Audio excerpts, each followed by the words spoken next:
తెలుగు వారి number 1 choice Telugu matrimony.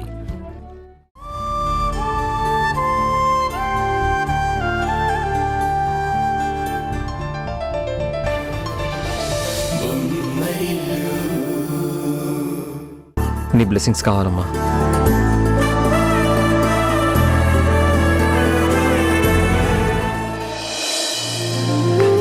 ఎగిరే ఎగిరే ఎగిరే హృదయమెందుకో. మిమ్మల్ని చూస్తుంటే ఏదో ప్రత్యేకమైన పని మీద బయలుదేరినట్టున్నారు. ఎక్కడికైనా అడుగును. All the best. Thank you.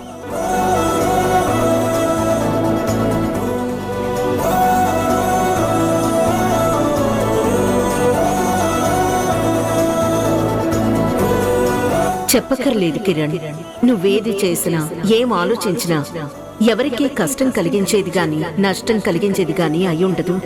ఆ నమ్మకం నాకుంది.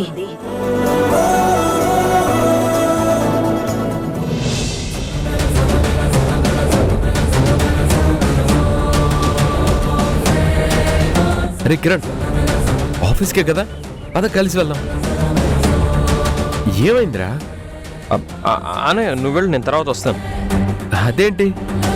అంటే అది నాకు ఒక చిన్న పని ఉంది. నా ఫ్రెండ్ వాళ్ళ బాబుకి ఆపరేషన్ అంట, వాడిని వెళ్ళి కలిసి వస్తాను. ఏ హాస్పిటల్లో చెప్పు, నేను డ్రాప్ చేస్తాను కదా. వద్దనయ్యా, మళ్ళీ నేను ఆఫీస్కి రావడానికి టైం పడుతుంది కదా. నాకు కార్ కావాల్సి వస్తుంది. నేను నా కార్లో వెళ్తాను, నువ్వు నీ కార్లో వెళ్ళు. సరేరా, చూసుకో. మీ ఫ్రెండ్ కూడా ఇంపార్టెంటే కదా. తొందర ఏం లేదు, నిదానంగానే రా. అలాగే, థ్యాంక్ యూ. వెళ్ళు.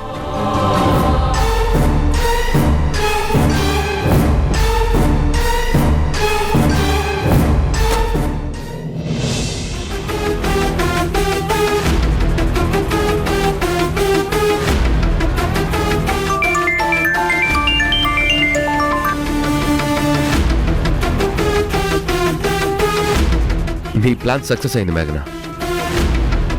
ఇప్పుడు కిరణ్ పాటలు పాడడంలో బాగా బిజీ అయిపోతాడు. ఈలోపు మనం అత్తయ్యకి కిరణ్ మీద బాగా కోపం తెప్పించి మనకు అనుకూలంగా సిచ్యుయేషన్ ని మార్చుకుందాం. అది ఎంతో దూరంలో లేదని నాకు అర్థమవుతుందిలే. ఆల్ ది బెస్ట్ M&S కంపెనీకి కాబోయే CEO గారు. థ్యాంక్ యూ కాబోయే MD గారు.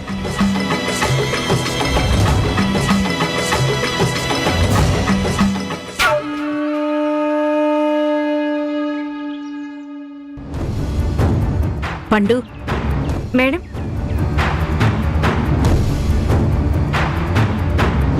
ఉయ్యాలని ఎక్కడికి తీసుకెళ్తున్నావు? అంటే మేడం అది నేనే తీసి స్టోర్ రూమ్ లో పెట్టమని చెప్పాను అత్తయ్య. ఎందుకు? హాల్లో ఉంటే అది చూసినప్పుడల్లా హారికకు అబోర్షన్ అయిందన్న సంగతి గుర్తు చేసినట్టుంటుందని. నువ్వు సూపర్ అక్క. చాలా మంచి ఆలోచన చేశావు. కాకపోతే సరిగ్గా హారిక అక్క బావగారు హాల్లోకి వచ్చే టైంలోనే ఉయ్యాల ఎదురయ్యేలా చేశావు. దాని పాటకది ఏ మూలనో పడుంటే పని గట్టుకుని ఇప్పుడు ఎందుకు తీయాలనిపించిందక్క? హారిక అక్క బావగారికి ఆ విషయం గుర్తు చేసినట్టు అవుతుందని నువ్వే చెప్పి నువ్వే మర్చిపోయినట్టున్నావు.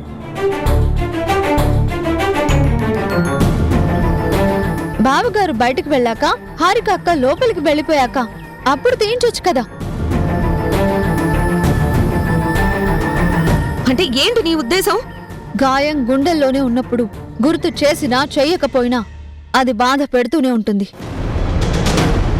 అసలు హారిక ప్రెగ్నెన్సీ పోవడానికే కారణం నువ్వే కదా ఉషా. నేను ఈ మాట ఎప్పుడైనా అన్నానా?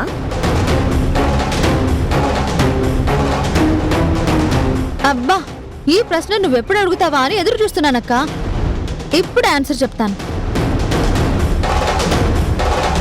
అక్క, అత్తయ్య గారు మిమ్మల్ని మా బెడ్రూమ్ కి షిఫ్ట్ అవ్వమన్నారని నేను నీకు చెప్పానా లేదా? అవును, ముందే చెప్పింది. నేనే సీమంతమయ్యాక షిఫ్ట్ అవుతానన్నాను.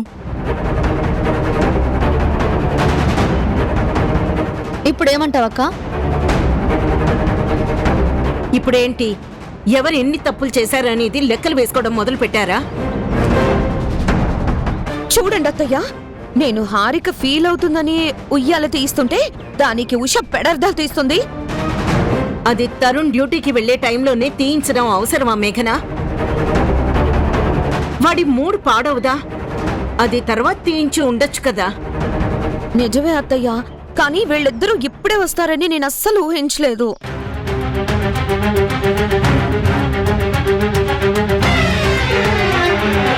నువ్వేంటి ఇలాగే పట్టుకొని నిలబడతావా? ఎక్కడి నుంచి తీసావో అక్కడ పెట్టు. సరే మేడం. ఏమిటో బిడ్డ పుట్టాక ఉయ్యాల కొనాలంట. పుట్టుక ముందే కొంటే ఇలాంటి అరిష్టాలే జరుగుతాయట. ఉష తెలిసి చేసిందో తెలియక చేసిందో ఆ దేవుడికే తెలియాలి. అక్క, ఏంటి ఏం మాట్లాడుతున్నావక్కా? ఏంటి ఇప్పుడు ఇద్దరూ ఒకటైపోయారా? మేఘన మీద యుద్ధం ప్రకటించాలని కంకణం కట్టుకున్నారా?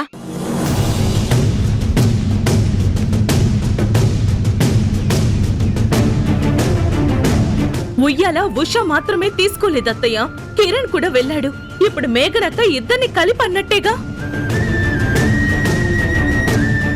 ఏంటి ఆరోపణలన్నీ? ఇల్లు ప్రశాంతంగా ఉండడం మీకు నచ్చడం లేదా?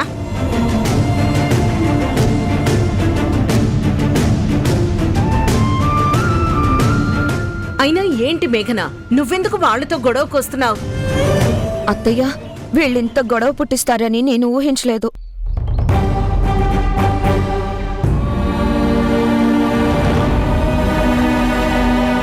తరుణ్, నాకు తెలుసు నిజంగా ఆ దేవుడు మీకు అన్యాయమే చేశాడు. ఈ ఇంట్లో వారసుడు పుట్టబోతున్నాడని అందరం ఎదురు చూశాం. చివరికి ఇలా జరుగుతుందనుకోలేదు. అందరం మర్చిపోయిన గాయాన్ని ఆ ఉయ్యాల మళ్ళీ గుర్తు చేసినట్టయింది. అదంతా మర్చిపోరా.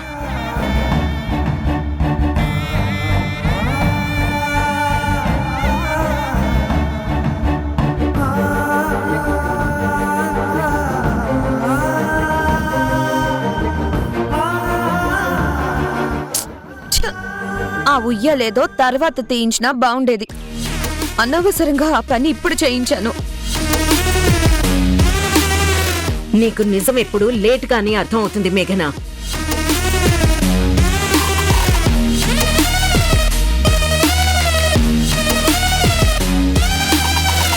ఇప్పుడు కడుపు నిండిందక్క.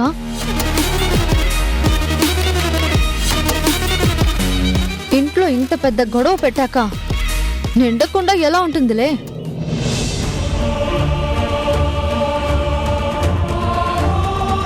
పదక్క.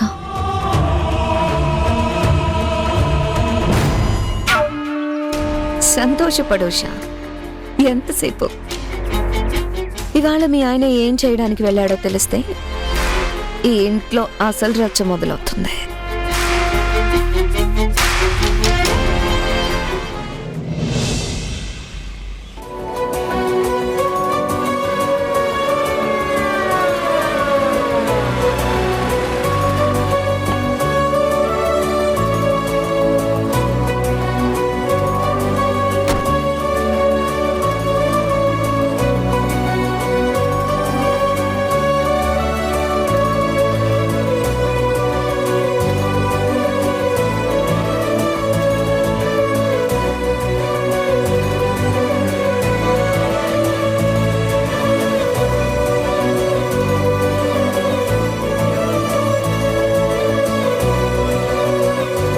హలో అండి. కిరణ్ గారు, రండి రండి. మీరు వస్తారో లేదో అనుకున్నాను, కానీ నేను చెప్పిన కారణం విన్నాక తప్పకుండా వస్తారనుకున్నాను. Good decision. థ్యాంక్స్. కూర్చోండి, మాట్లాడుకుందాం.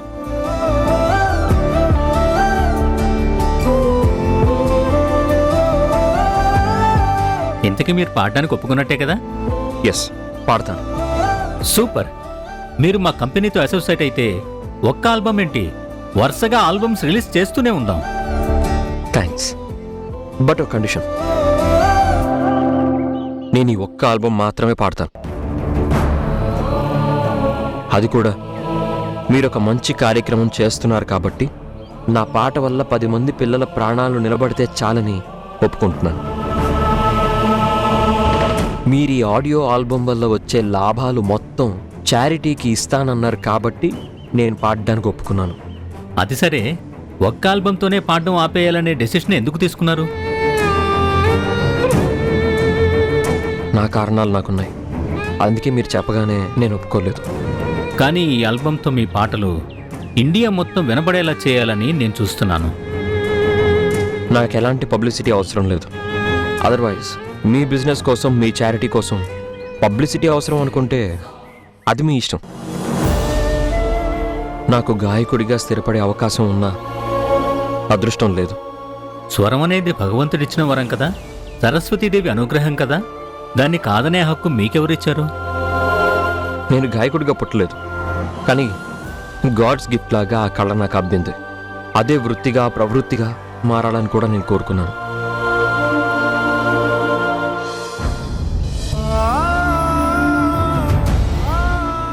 మ్యూజిక్ అనేది లైఫ్ లో పార్ట్ మాత్రమే. మ్యూజిక్ లైఫ్ కాకూడదు. ఈ రోజు నుంచి ఆఫీస్ పనుల్లో ఇన్వాల్వ్ అవుదాం అనుకుంటున్నాను. కరెక్ట్ టైంకి కరెక్ట్ డెసిషన్ తీసుకున్నావురా. కొన్ని బంధాలు నాకు అడ్డుపడ్డాయి. నాకు అవకాశాల కన్నా ఆ బంధాలే ముఖ్యం అనుకున్నాను. మొదటిసారి మాట తప్పి ఇక్కడికి వచ్చాను. ఇంతకు మించి నేను ఇందులోనే కొనసాగాలని అనుకోవడం లేదు. బతుకు తెరువు కోసం పాడే అవసరం మీకు లేకపోవచ్చు, కానీ సంతృప్తిగా బతకాలంటే ఒక్క కళతోనే సాధ్యం. అదంతా నేను ఎప్పుడో అనుకునేవాడిని. సంగీత కళాకారుడికి సప్తస్వరాలు అంత సులభంగా అబ్బం. స్వరం కూడా ఒక వరంలాగే అబ్బాలి. భగవత్ ప్రసాదమైన సంగీతాన్ని మధ్యలో వదిలేసే హక్కు గాయకుడికి లేదు. కానీ గాయకుడికి కూడా ఒక వ్యక్తిగత జీవితం ఉంటుంది కదా. ఆ వ్యక్తిగత విషయాలే నన్ను ఆపుతున్నాయి. ఆల్ రైట్, ఈ ఆల్బమ్కి మీరు పాడడమే నాకు చాలా సంతోషంగా ఉంది. తర్వాత సింగర్గా కంటిన్యూ కావాలా వద్దా అనేది మీ ఇష్టం. మా ఆడియో కంపెనీకి పసి హృదయాలు అనే ఆల్బమ్ కోసం పాడడానికి ఒప్పుకుంటున్నట్టు అగ్రిమెంట్ మీద సంతకం చేయాల్సి ఉంటుంది.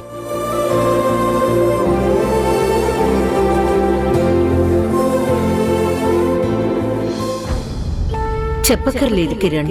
నువ్వేది చేసినా, ఏం ఆలోచించినా ఎవరికీ కష్టం కలిగించేది గాని, నష్టం కలిగించేది గాని అయ్యుండదు. ఆ నమ్మకం నాకుంది. ఒకసారి చదివి సంతకం పెట్టండి. అవసరం లేదు. నేను మనుషుల్ని నమ్ముతాను.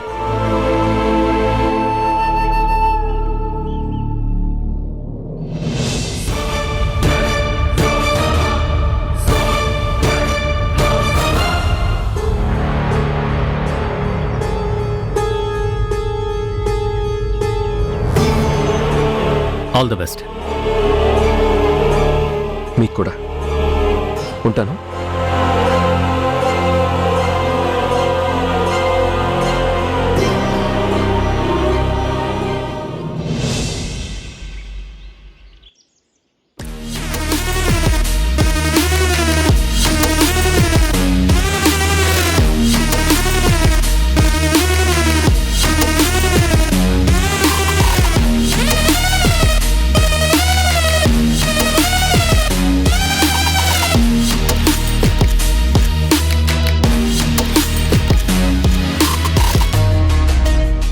ఇదే కరెక్ట్ టైం.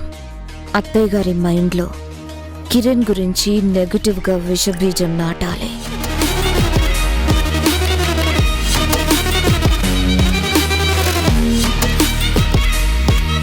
నేను మీకు మళ్ళీ కాల్ చేస్తాను. అత్తయ్య అత్తయ్య స్వీట్ తీసుకోండి. ఏమన్నా విశేషమా? అయ్యో అలాంటిదేం లేదత్తయ్య. మరి స్వీట్స్ పంచేంత గుడ్ న్యూస్ ఏముంది? అత్తయ్య ముందు మీరు స్వీట్ తీసుకోండి, చెప్తాను. విషయం చెప్తే తీసుకుంటాను. అయితే వినండి, మన కిరణ్ కొత్త ఆల్బంలో పాడబోతున్నాడంట.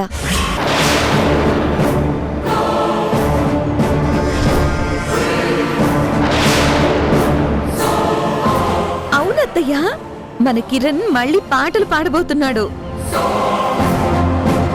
మేఘన, నీకేదో ఫేక్ ఇన్ఫర్మేషన్ వచ్చుంటుంది, వదిలే. అయ్యో ఇది నిజం అత్తయ్య. కిరణ్ మహతి ఆడియో వాళ్ళ కంపెనీకి ఇవాళే అగ్రిమెంట్ చేశాడంట. ఇదంతా నీకెలా తెలుసు? యాక్చువల్లీ ఆ ఆల్బమ్ కి మ్యూజిక్ కంపెనీ ఓనర్ మా ఫ్రెండ్ వాళ్ళ ఫాదర్ అత్తయ్య. ఈ రోజు నా ఫ్రెండే నాకు చెప్పింది. అంతేకాదు, కిరణ్ ఇవాళ ఆఫీస్ కి రమ్మని సంజయ్ అడిగితే వేరే ఎక్కడికో వెళ్ళాలని తన కార్లో వెళ్ళిపోయాడంట. ఇది 100% జరిగింది అత్తయ్య. మీరు కావాలంటే కిరణ్ వచ్చాక అడగండి. నా కొడుకు నాకు చెప్పకుండా ఇంత పెద్ద నిర్ణయం తీసుకున్నాడా? ఎలా ఎలా పాడతాడు? నా మాట కాదని అక్కడికెలా వెళ్తాడు? ఆ దారి మూసేసినా మళ్ళీ అదే దారి ఎలా ఎంచుకుంటాడు? అసలు నన్ను మోసం చేసి నాకు అబద్ధం చెప్పి ఎలా వెళ్ళాడు?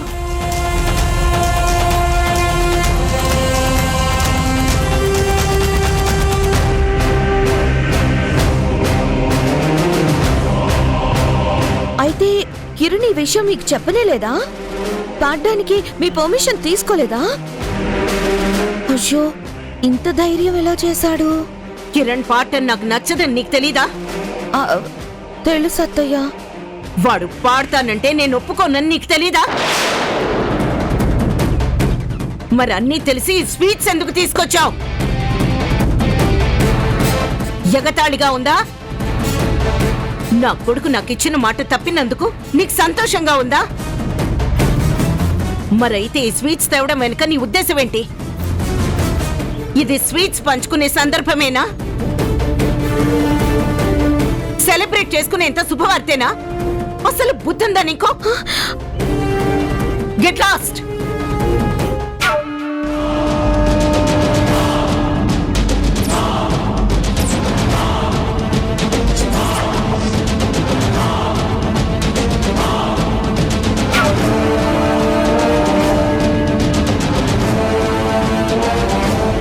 నీ బ్లెస్సింగ్స్ కావాలమ్మా.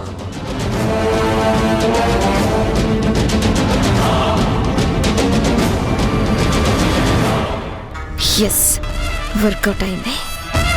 అనుకున్న పని సాధించాను.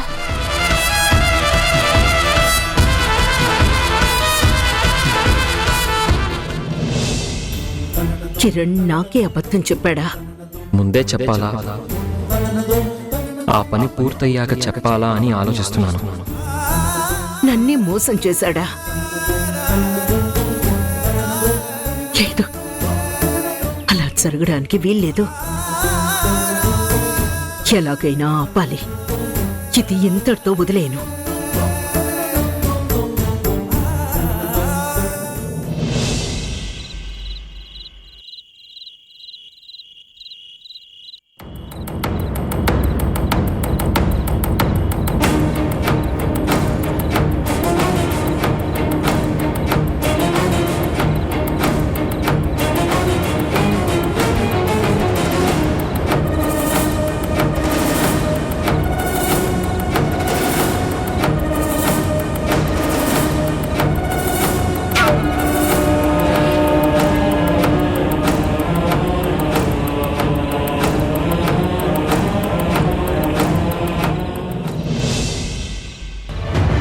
ఏం జరిగింది? అత్తయ్య ఎందుకు అంత సీరియస్గా ఉన్నారు? నాకు తెలీదక్కా. ఇవాళ ఇంట్లో ఎవరికో మూడింది. ఇంకెవరికి? మీ తమ్ముడికి. అదేంటి? సింగర్గా కమిట్ అయ్యాడు కదా, ఆ విషయం అత్తయ్య దగ్గర చెప్పాను. నీకేమన్నా పిచ్చా? వాడు మన బిజినెస్ లోకి అడ్డు రాకూడదని, సింగర్ గా బిజీ అయిపోతే మన జోలికి రాకూడదని అనుకున్నాం కదా. నువ్వు మళ్ళీ మా అమ్మతో చెప్తే వాడిని పాడకుండా చేస్తుంది. వాడు మళ్ళీ బిజినెస్ చూసుకుంటాడు, అప్పుడు మనకు అడ్డొస్తాడు కదా. ఏమో, మాట తప్పినందుకు, అత్తయ్య మాట లెక్క చేయనందుకు కిరణ్ని ఇంట్లో నుంచి గెంటేసినా గెంటేస్తారేమో. ఏం మాట్లాడుతున్నావు మేఘనా? Just wait and watch.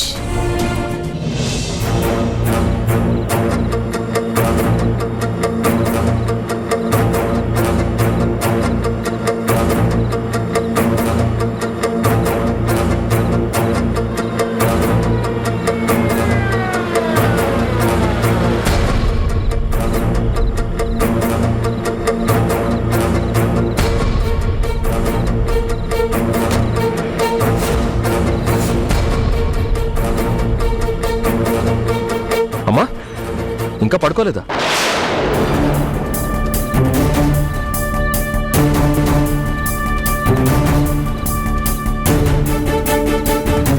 ఎక్కడి నుంచి వస్తున్నావు? ఆఫీస్ నుంచి. అంతకు ముందు ఎక్కడికి వెళ్ళావు?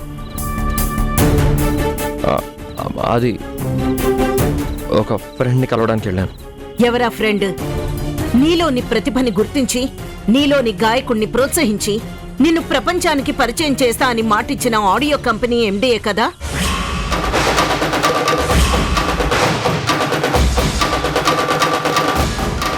నిన్నే అడిగేది, మాట్లాడవే.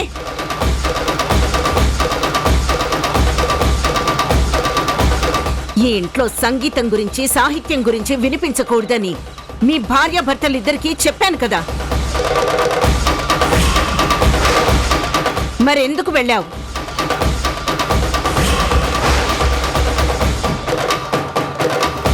తల్లి మాటంటే లెక్కలేదా? లేదంటే నీలోని కళాకారుణ్ణి నేను అణగదొక్కేస్తున్నా అని నీ భార్యమైనా బోధించి పంపించిందా? నాకేం తెలియదు అత్తయ్య. ఏమీ తెలియకుండానే హారతిచ్చి వీర తిలకం దిద్ది పంపించావా? ఆయన ఏదో పని మీద వెళ్తున్నారనుకున్నాను తప్ప ఎందుకు వెళుతున్నారో నాకు తెలియదు. అమ్మా, నిజంగానే ఉషకి దీంతో ఏ సంబంధం లేదు.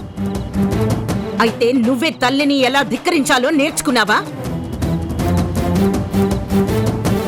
తల్లి మాట పెడచెవిన పెట్టి నీకు నచ్చినట్టు బ్రతకాలని నిర్ణయించుకున్నావా?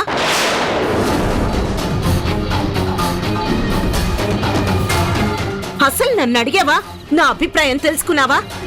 ఇంతకు ముందు నేను చెప్పిందంతా మర్చిపోయావా? ఇంత లెక్కలేంతనవా? కాదమ్మా, కాదని లేని బలహీనత. ఒక మంచి కార్యక్రమానికి నా వంతుగా నేను చేసే సహాయం. ఈ పాట నా కోసం కాదు. నువ్వు పాడే పాట నీకోసం కాదా? ఏం చెప్తున్నావు? ఎవరికి చెప్తున్నావు? అసలు నిన్ను సింగర్గా నాకెప్పటికీ చూడాలని లేదన్న విషయం నీకు తెలీదా?